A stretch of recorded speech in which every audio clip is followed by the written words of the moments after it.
Eldorado Park, where the MEC for Education, Panyaza Lesufi, is on the microphone. Involved. Come here, share the information, and the family is given the right to interrogate the information. So the chair of the governing body and the principal of the school did exactly that. I must be honest, it was a difficult session to preside over.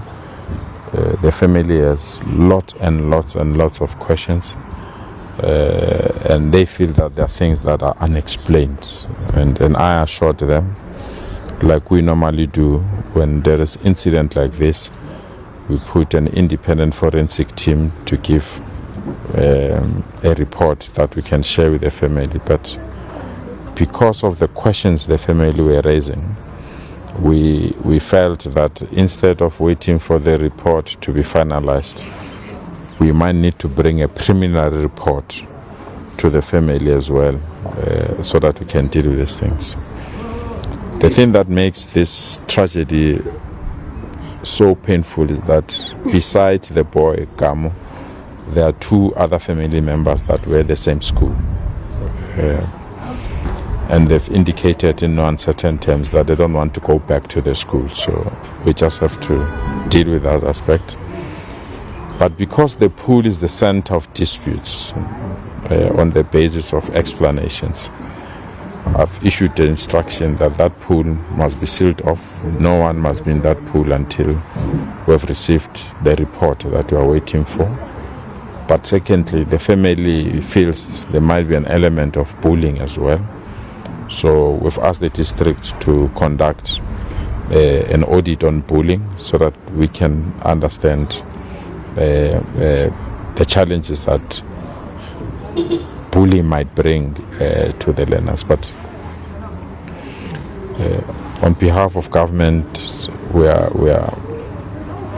emotionally destroyed, to be quite frank. We extended our condolences to the family. We've assured them of our support. We've also assured them that whatever that we do as a department will ensure that they've got the relevant information that they can utilize. So we've asked them to join us here so that we don't control their views. Whatever they want to raise, they can raise. Whatever clarity that is needed, we can provide that clarity.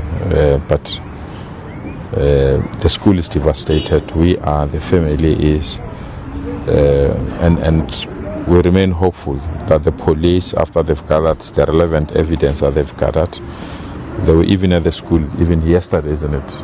Yeah. So the police are already on this, and then we can take it from there. I want to leave with that, Steve. Thank you very much. Can you questions before we talk to the family, or you wanna? I just want to ask a question. Okay. MEC, so what reasons did the school give for notifying the department late? I'm not sure if maybe that has been covered. Yeah. Well, I think it's just a communication breakdown. Since we issued the statement, the school have provided us with a report. I think the incident happened on the 15th. On the 15th, the report, they contacted the district telephonically, and the report came the following day. Just that the department only became aware on Friday. I think I only became aware after I've addressed you, I think, at Parktown, because I just went straight to bed after that session. When I opened my phone, that's when I got the report. So I think it's a communication breakdown. It's not something that we have. What is at the center is the questions that the family are having. One, some of the clothing material of the child was stuck in the water, and it took a family member, that is one of the children there, to retrieve it and to report it. Two, the state of the body itself, that there are lots and lots of scratches over the body. Thirdly, that if somebody is drowning and there are 60 other people there, they must be screaming and other things. And lastly, which is very important, the person that was overseeing the entire activity, the teacher that was there, whether that teacher didn't witness anything. So that's the terms of reference that were formulated out of that. to the independent investigators, and hopefully when they give us the report, they will give us those answers. MEC, we've got 2 reports or investigations pending now. Yeah. Is there a time frame when we can expect? Reports are normally 3 months, but as I said, this one, because the immediate answers that are needed, even before we finalize it, we believe a preliminary report must be compiled, because there is an autopsy report, and there is a report from the police and a report from the school. So we need the investigators to go through the 3 reports and give us an indication what they think they have. But normally our reports take 3 months to finalize. We normally take 3 months, but when they investigate, they pick up other things that might be beyond that. But the standard procedures that within 3 months, let's get the report. I think also there was just a concern from the family. I think the mother said she was not pleased about the manner in which the news was spoken to her. I was spoken to her about that, what happened with the school, and how do we give out such information, because it's really sensitive information. It's my understanding that she was driving and just told her, you're the parent whose child is driving. Well, I'm not sure. I was telling you, the report that I got is that the communique went straight to the mom, and she was at home at that time, not driving. And that's the report I have, but I'm not aware of that aspect. But the manner in which the school released the report as well, I think it details all those things. That the teacher that was on site reported to the deputy principal reported to the principal reported to the district director, the IDSO, notified the family, phoned the police. There is that report that was given to us. I think that's the report that we'll want to attend to it. And the other questions? I think we're fine. Are we fine? Can we take the family then? Okay. So we won't be able to move this passport. Yes, I don't mind. Because of the cameras. Yeah. Okay. Are you fine, Papa? Is it fine? Sorry, am I getting away? Yeah. Oh, she shoot. Are you fine here? Are you fine? Okay. Yeah, as the member of the family, actually I'm the aunt to Kamu. Yeah, we deeply saddened by the death of our boy, which we're looking forward to his life because he was still very young. Yeah, I like to just share my voice with you to say, yeah, we've got so many questions that are unanswered. I think there's a lot of foul play from the school which we need answers from. We even discussed this with the principal, and he has promised that he will give answers. And we really appreciate that they will come back to us. And again, I just want to send my thanks to the MEC and his crew to say they came to us in this difficult time to say we're with you, we share the pain with you.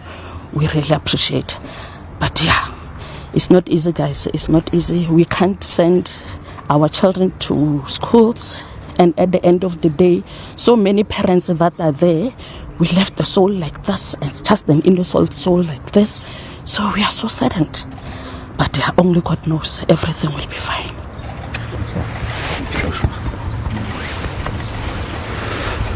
Yeah, that's it. If you've got questions, I think. Questions. I think we're fine. Okay. I just wanted to find out you know, Sissy, it's so difficult for the children. As the MEC has said, they don't want to go back to that school. So already we discussed the MEC, the department, or what is that they can do quickly for them to go to another school. So they've promised to other school, which I think even department is like to say counseling. Yeah, we've already started providing counseling. The counselors are inside the house. So the placement, it will be done. It will be done. The district has been given that task to get an alternative school for the children. It will be done. If they wish, we need to adhere to that wish. Yeah. Okay. Do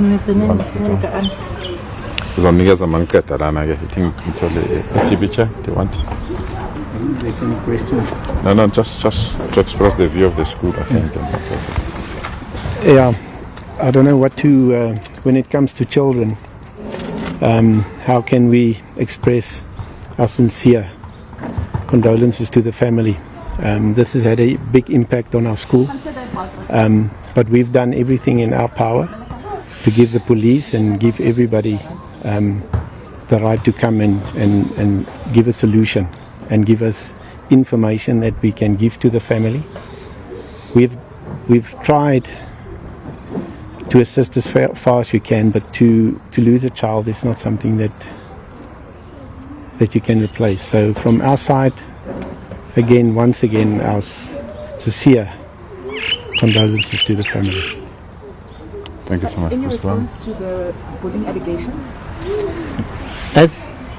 As we want to take it, bullying is a big thing at schools. At our school, it is one of the driving forces that we need to take by the scruff of the neck.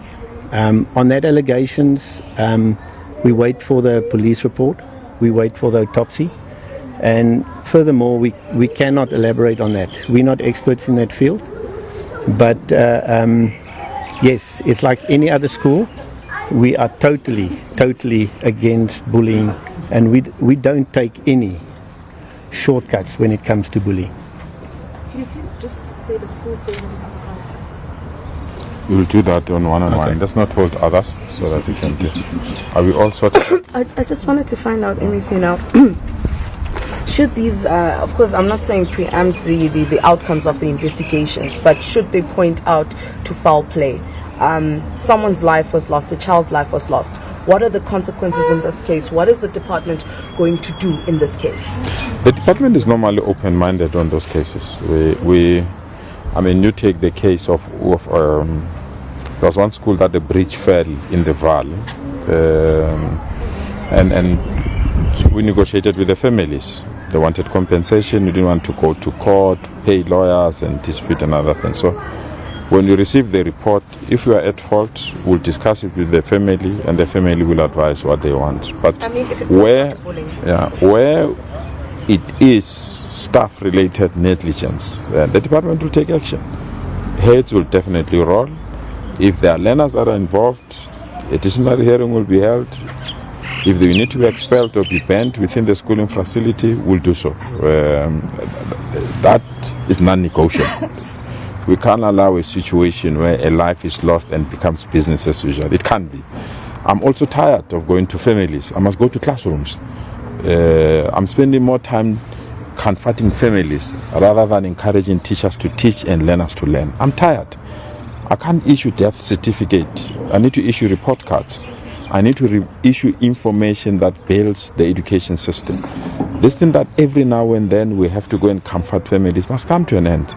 It means we have to review lots of things, and that's the part that I'm having with the team this week. There are things that need to be reviewed, and if those things can't be reviewed, we'll find ourselves doing what we're doing now, which is very, very difficult and painful. To confront a family and say your child is no longer, it's a very, very painful and difficult task, and we can't continue to really have this kind of activities of going to families. So we'll change some of the things, but I can assure you, if the reports point to whoever, it's the MEC, it's the HOD of the department, it's the district director, it's the principal, it's the whoever that the reports point to, I will act. We've already issued a communique from the department's point of view on the Parktown one.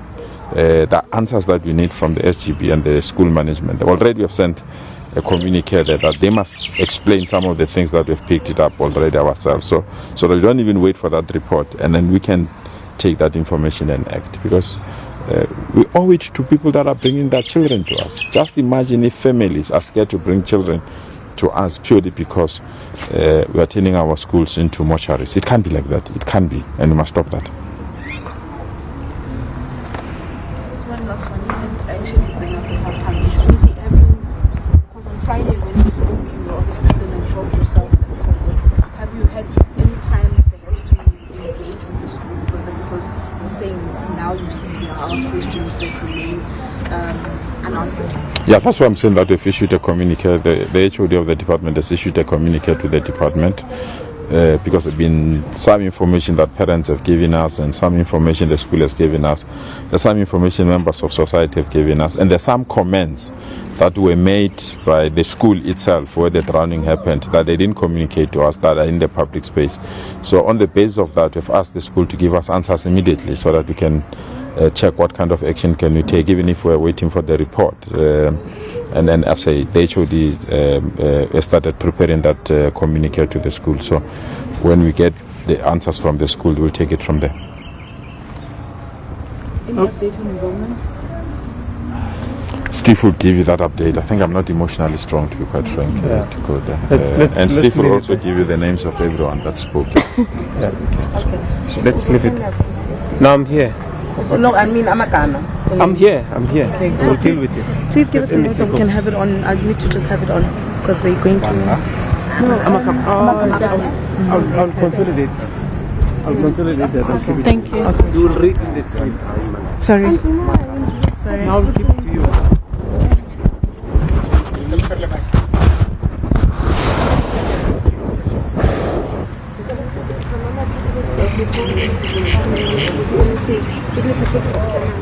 Of course, there's a story we'll continue to follow for the rest of the afternoon today as the minister or the MEC makes his way now to another family.